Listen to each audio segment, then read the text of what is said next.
Welcome back, everyone, to The Deep Dive. This time we're taking a deep dive into the life and legacy of Kaylyn Pryor. Yes, absolutely. We received a really detailed biography from one of our listeners, and, it's clear Kaylyn was more than just a name and a headline. She was a young woman, so full of dreams and determination, a real rising star in the Chicago fashion scene, but also someone who balanced her ambition with this deep commitment to her family and her community. Right. It's a story that's both inspiring and incredibly heartbreaking. It reminds us how precious life is, but also the devastating impact of gun violence. Yeah. I think what really gets me about Kaylyn's story is it's not just about, a life cut short. It really kind of dives into a lot of the issues that were facing Chicago at the time, especially in communities like Inglewood, which is where she was ultimately killed. Right. Okay, so let's start unpacking this. The biography starts with Kaylyn's early life in Evanston, Illinois, just north of Chicago. Born the youngest of three, and it sounds like she really had this strong family foundation. Education was really emphasized, and there was a real focus on giving back to the community. Yeah, for sure. That's where you see the roots of Kaylyn's drive and her commitment to something bigger than herself. Mm-hmm. Even as a kid, she was active in the arts, like drama club, but also in social justice work. Exactly. And that duality is so interesting. It's like even from a young age, she was drawn to expressing herself creatively, but at the same time, wanting to make a difference in the world around her. Right. It's pretty amazing to see that kind of awareness, I guess, in someone so young. Yeah. Yeah. And that continues as she gets older. She, discovers this passion for modeling, but she never lets go of her academic goals. Inspired by her mother, who was a paralegal, Kaylyn was studying legal studies at Robert Morris University with the plan to pursue that career path. So she wasn't just chasing, fame and fortune. She was building a future that was grounded in, education and a career that could actually help people, which is, it's pretty incredible. Not something you see in someone so young, especially when they're achieving success in a field like modeling. Totally. Yeah. Yeah. It speaks to a certain level of, discipline and focus for sure. Okay, so then comes the summer of 2015. Kaylyn, at just 20 years old, enters the Mario Make Me a Model competition. Can you, for our listeners who aren't familiar with this, can you give us some context for this? Yeah, this wasn't just like, your average local modeling contest. I mean, Mario Tricoci is a huge name in hairstyling. Winning this competition was basically a major launch pad for aspiring models, and she beat out, tons of other really talented competitors. So this is a significant achievement, especially for someone with her natural beauty and poise. Right. So this is like a turning point in her career. Oh, yeah, absolutely. Yeah.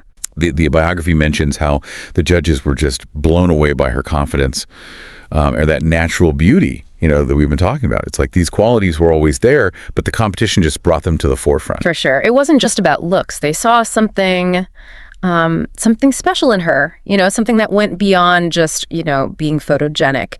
And those qualities, they reflected who she was as a person. It wasn't just a model thing. Right. Okay, so the competition opens doors. She signs with Factor Women Model Management. She starts booking professional shoots, and it just seems like she's on this incredible trajectory. She's amazing. You would think, like, winning this would be, the end of the story, but Kaylyn, she doesn't stop there. I mean, and it makes you wonder, did winning that competition change things for her in ways that we can't even fully grasp now? But here's the thing. Despite this newfound success, Kaylyn remained dedicated to her studies at Robert Morris. I mean, she was still pursuing that paralegal career, showing a level of maturity and commitment that's really remarkable. I'm struck by how she was balancing her dreams with a really strong sense of responsibility. Right. The biography really emphasizes her close-knit family. Her dad described her as like the glue holding everybody together. Yeah, that detail really gets me, actually, because it just, it tells you so much about the impact of her loss, not just on her family, but on everyone who knew her. Right. It suggests that she had this, incredible ability to connect with people on a deep level, something that really shines through in everything we know about her. Yeah, and her commitment to family wasn't just, in words. Every Sunday, without fail, she'd visit her grandparents in Inglewood, which is a neighborhood on Chicago's South Side.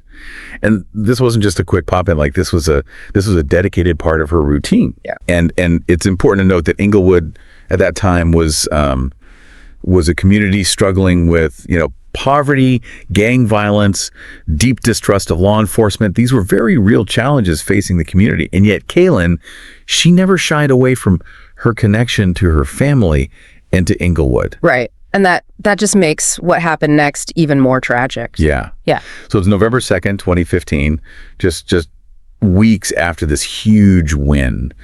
Kaylyn's visiting her grandparents in Inglewood. It's, a seemingly ordinary Monday evening. Around 6 p.m., she's saying goodbye to them, standing on the corner of 74th and South May Streets when... it's that sudden shift from triumph to tragedy that really makes you think about how fragile life can be. Kaylyn was caught in the crossfire of a gang-related shooting, and the biography is really clear about this. She was an unintended victim. This was not, not targeted. It just, Yeah. A single gunshot wound enters through her right armpit. She's rushed to the hospital, but the internal injuries are too severe. Kaylyn is pronounced dead at 7:30 p.m. at just 20 years old. It's heartbreaking. And it really makes you think about, the bigger picture of gun violence in Chicago at that time. Yeah. Kaylyn's death, it shone a light on this problem that was affecting countless families in similar communities. It was a tragedy that sent shockwaves not only through her family, but through the fashion community. And honestly, anyone who heard her story. And immediately, of course, it raises the question of justice. And the biography you provided does go into some detail about the police investigation. Right. What were some of the challenges they faced in trying to solve this case? Well, the environment in Inglewood at the time was just incredibly difficult. For investigators, there was this pervasive fear of retaliation, especially when it came to speaking out against gang activity. The code of silence, as they call it, really hindered the investigation from the get-go. So it wasn't just about finding the evidence, it was about overcoming this mistrust between the community and law enforcement. Exactly, yeah. Witnesses were reluctant to come forward, and those who did often provided limited or conflicting information. Adding to that, the physical evidence at the scene was pretty scarce. It was like trying to solve a puzzle with half the pieces missing. Right. And despite a $20,000 reward being offered, the case eventually went cold. Yeah. By early 2016, the leads had pretty much dried up and it became another unsolved homicide in Chicago. I mean, a city that was already grappling with a staggering number of these cases, and it's important to remember what that means for the families left behind. Right. It's not just about the immediate loss. It's the lack of closure, this feeling that justice hasn't been served. And I imagine that creates a sense of, unresolved grief that can be so hard to process. Mm-hmm. You're absolutely right. And for families like Kaylyn's, the pain doesn't just fade with time. The search for answers, the fight for justice, it becomes a constant presence in their lives. Yeah. And in the face of such an incredible tragedy, Kaylyn's family chose to channel their grief into something truly remarkable. Yeah. And I'm talking about the Kaylyn Pryor Foundation. Right. And the foundation has this dual mission that really, I think, embodies her spirit. On one hand, they provide scholarships to young women who are pursuing careers in the arts or legal studies, two fields that were so close to Kaylyn's heart. It's like they're giving other young women the opportunity to achieve those dreams that were stolen from her. Exactly, yeah. They're creating a legacy of opportunity in her name, but the foundation also tackles the issue that led to Kaylyn's death.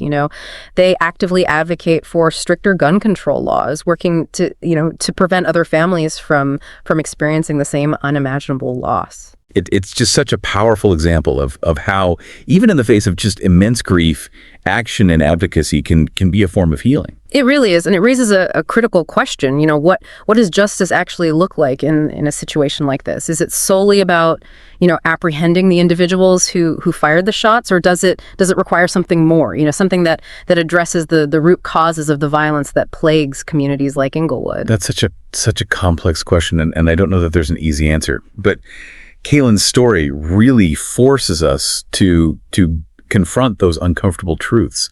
It pushes us to consider those systemic issues that are contributing to these tragedies, on such a larger scale. Yeah. And while the foundation's work is crucial, it also kind of raises the question of whether private philanthropy alone is enough to address systemic issues like gun violence. We have to ask ourselves, what's the role of government, of communities, of each of us as individuals in preventing these tragedies from happening in the first place? You shared a quote from Kaylyn earlier where she said, "I want to use my voice to make a difference." how do you think her story is doing just that? Well, in April 2022, the city of Chicago took a step towards honoring Kaylyn's memory and acknowledging the need for change, and they renamed the very corner where she was shot Kaylyn Pryor Way. It's a beautiful tribute, but it's such a stark reminder of the reality of gun violence. Right. It's a physical marker that keeps her story alive in the community, but it also serves as this call to action. It compels us to remember Kaylyn, to fight for justice in her name, and to work towards creating a future where these tragedies become less and less frequent. This deep dive has been incredibly moving, and honestly, we've only just scratched the surface of Kaylyn's story. Yeah. What struck you most about her life and the impact that she continues to have, even in her absence?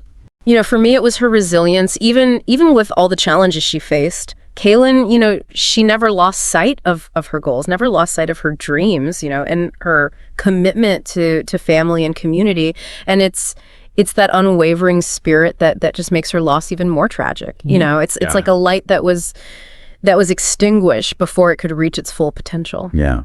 And it's that light that her family's trying to keep alive through the Kaylyn Pryor Foundation. Absolutely, yeah. And their work is so important, not just in terms of honoring Kaylyn's memory, but in terms of creating, actual tangible change. The scholarships they provide, they open doors for young women, empower them to pursue their dreams and make a positive impact on the world. Yeah, it's about turning, pain into purpose, which is such a powerful legacy to leave behind. But, as we wrap up this deep dive, I keep coming back to this question of justice. As of November 2024, Kaylyn's case remains unsolved. Her family is still, searching for answers, still grappling with this lack of closure. Yeah. And it's just a stark reminder that for many families affected by gun violence, the pain just doesn't end. The search for justice can be, a lifelong journey, and it comes with this heavy burden of, unanswered questions and unresolved grief.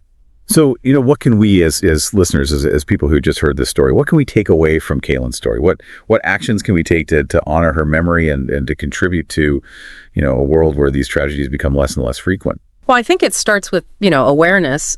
Kaylyn's story, it compels us to confront the realities of gun violence, to understand the complexities of these situations, to recognize that behind every statistic, there's a human life, there's a story, there's a family forever changed. Right. We can't allow ourselves to become desensitized to these issues. It's so easy to get overwhelmed by, the statistics, the headlines, the sheer scale of this problem. But we have to remember that every life lost represents this ripple effect of pain and suffering that extends far beyond the immediate victim. Yeah, we have to keep asking those tough questions about the role of government, communities, and individuals in preventing gun violence. Yeah. And we need to support organizations like the Kaylyn Pryor Foundation that are actually working to create real change, through scholarships, through advocacy, through community outreach. And for our listeners, if you're feeling that call to action, we encourage you to visit the Kaylyn Pryor Foundation's website.